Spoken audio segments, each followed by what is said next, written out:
Hi everyone and welcome back to another board no game video. Today's video is dedicated to a mid to late game grind on what to be doing now that you have progressed a little bit further into the game. And we're also going to be talking about some ships in order to help you out in that department as well. And in case you're wondering, we're doing a giveaway, links in the description, details on that, like, comment, subscribe, all that stuff, okay? Idols in the counter side, task 3 Guardians. This is going to be one of the best stages in the entire game. We've covered it before, but this stage is going to be providing EXP materials to level up your characters, T5 molds as you guys know, and then some T4 gear, some of the best in the game. And when you go to prepare to operate, I just want to provide an extra set of tips. If you want to do repeat operation, you're technically going to be saving yourself on Eternium. Why is that? Because info costs Eternium, and not to mention you can also take out these 2 Humvees in order to get even more gold, because EXP means more gold. And this leads us to another thing. Now, when you're tackling this map, some of you might be wondering, is it more efficient to do stack operation or repeat operation like I was referencing earlier? If you go back and you actually go into supply operations in Covert Ops, you can farm the info. But the thing is with the info is that it costs a lot of Eternium. Some would say it's not as worth it because the Eternium cost is too high. Either or, I feel like it's up to you whether you want to do this, and personally I would not advise it just because you can maximize your gold by actually,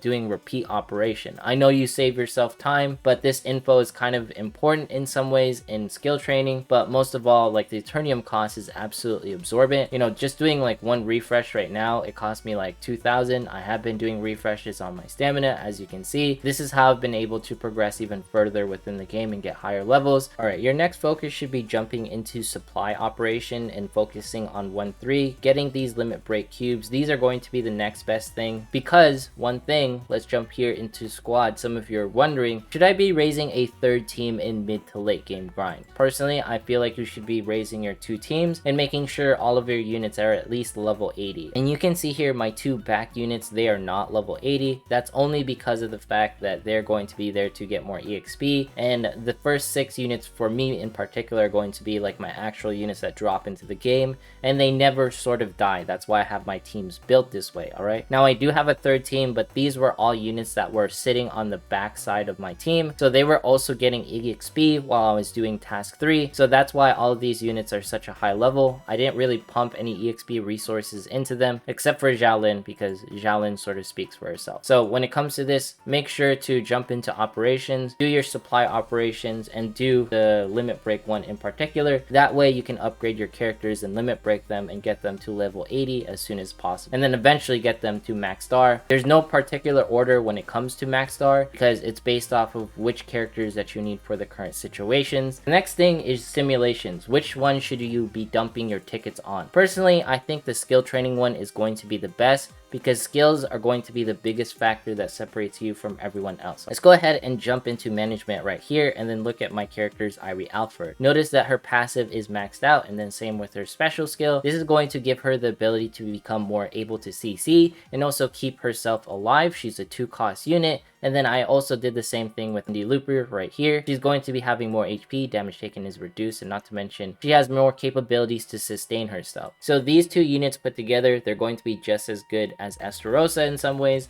in order to prevent the enemies from pretty much coming onto you. Alright, so I know like Esterosa is the current threat in the game. These are going to be like the 2 next biggest things, I guess, in some ways, in order to stop her from pretty much destroying everyone. They can act as your tanks in some ways, because the Hound is okay, but Irie Alfred and Cindy Looper put together, they synergize a little bit better. Hound doesn't have the capability to increase striker damage or striker survivability, whereas Irie Alfred does with her passive right here, striker's damage taken. So if we go ahead and jump back, now that you know what to farm, go into operation, do task 3. This is going to be the best gold farm, not to mention EXP farm for characters. Supply operations, make sure to do your limit breaks right here. That way you can get more stuff. And then also jumping here into simulation, all of your tickets should be going into special defense training to get more skills to raise your characters, to make them much stronger. And then this also jumps into another thing where we're talking about Gauntlet for a little bit, right? Now, the thing is with Gauntlet, I know folks don't really want to talk about it is because PvP is not that fun in the game. The things that I want us to focus on is Kyle and Yang Harim and Zhao Lin are banned, so that means they are going to have like more cost. They're not going to be as strong. They can't be affected by the leader bonus. So these are the things where they counteract like certain units becoming too meta in the game, so that way you can build other units. That way the meta is more diverse in some ways. It's not as stagnant, and it helps the game sort of have like a checks and balances. This isn't a thing that you vote on. The system automatically detects that there are more units, you know, being placed in these units in particular, and then eventually there will be a voting system as well in the future. And you can see here the up units are right now Constantine. So if you're seeing a lot of Constantine and Eddie Fisher and Hen Sorim, then this is the reasons why. So make sure to raise them if you want to. You can see they have more skill haste, their cost is reduced, so you know, maybe try raising them in the background as well if you want to be a little bit more efficient and everything. All right, so if you jump back one more time, the next thing that I want us to focus on is going into hangar and then also upgrading our ships. Ships are going to be the most important part in the game for energy deployment reasons, right? You can see here once I go from 70 to 90, I'm going to get more energy or deployment resources. This stellar right here increases attack speed, reduces attack speed, also provides a little bit of stuns, so it's going to be the next best ship. If you're wondering how I got this info, you jump here into the tie doc. Credits go out to them. Fantastic community. Thank you so much for creating this doc. Thank you to Legion. Shout outs to Vulcans for, you know, pretty much referencing me in that task video, and shout outs to everyone for making content for Counterside. Everyone, at the end of the day, everyone's grinding. I appreciate everyone. Normandy under control. These two are going to be the best free-to-play ships when it comes to movement. You can slingshot them if you want to do a slingshot guide. I think like Sinosh like made a guide on that stuff too. And then here's going to be Stella. This is going to be a good ship as well in case you want to use it. I'm using it mainly because I don't want to focus on like the higher end ships yet. It's just going to be like my budget build. If you didn't know, Gleipnir is currently banned within the current like PvP, so I'm not using it as much. PvE wise, Gleipnir is still going to be the best ship for assault ships in particular. You know, you can put them on the orange tile because assault ships have like the different tiles and everything. And then here's going to be Enterprise, the best ship in the game. Still the best ship in KR, surprisingly. If you jump over here, these are going to be like little details on them. This is CS game key. I'll provide the wikis down below and all that stuff. And when it comes to this, counter units and mechanical units are going to have increased attack power and not to mention increased hit. He's going to have very good passives on him, not to mention he's going to increase recovery. And then when it comes to the Enterprise's other skills, he's going to be launching missiles, inflicting damage to all enemies, causing some debuffs to Per, making Enterprise a little bit better than the other ships in some ways. And its movement is absolutely amazing. As you can see, the movable range is huge compared to the Kamizumi, who's like sort of like the under control. And there's nothing wrong with like the Kamizumi. You can also see like the stats here. The attack power isn't that much. Its defense is 2200, whereas the Kamizumi has much more strength, so there is more attack power in this ship and everything like that. If you want to run more of an aggressive ship right now, feel free to run this ship. This is going to be decent in our current meta, and in some ways might be the most meta ship currently, but just note in the future Enterprise is going to be coming. If you're wondering where I'm also getting that info, you can see more breakdowns on the tie doc where Lake Superior is referenced, the Kamizumi, and then the Gleipnir armor type. Now it's up to you whether you want to run the Gleipnir armor type. It's honestly much better to run the Kamizumi and Lake Superior just because they have more capabilities and they're better in PvP and somewhat better in PvE as well in some ways. All right, so those are going to be the different things when it comes to ships and how you should be focusing yourself. Note that if you're still struggling on SAPT cores, you're not able to get like too many of them. You can see I have a bunch of coupons. If you're wondering how am I getting these coupons, if I jump into my missions right here, if I did all like the firm missions, and that's going to be a key part in order to get more SAPT cores, not to mention just doing your achievements, doing your weeklies. These things like they provide like a lot of different things. If you also jump into the shop, desperately need more, you can always go into the exchange center, scroll down below, use some business cards and buy these out weekly. This is definitely going to be worth it. Feel free to buy the simulation tickets in order to farm more cores or whatever you need. This isn't really going to be worth it. I did use some of my coupons on like the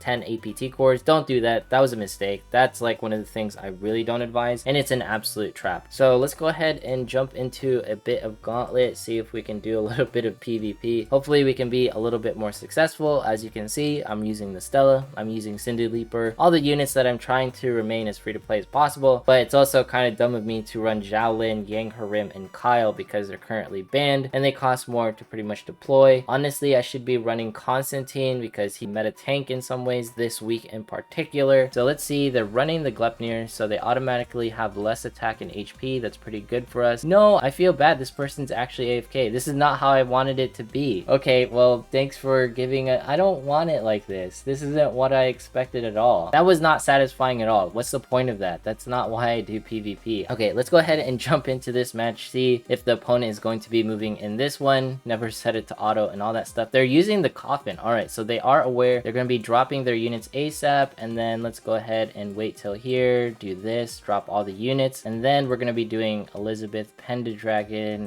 No, we'll do Kyle instead. All right, they don't have, like, interesting, they don't have a bunch of the units that I thought they would be running. Okay, that's going to be good right there, and then we'll be doing Elizabeth. I feel a little bit bad because I am, like, bullying in some ways. I can see that their units are not as high leveled up, but this is also the reason why you grind, so that eventually, you know, you can place, like, all these units down. Watch me lose being, like, overconfident and everything, but it's one of those things that if you just, like, grind more than everyone else, then, you know, you'll be stronger than most of the other people within the games and all that stuff, right?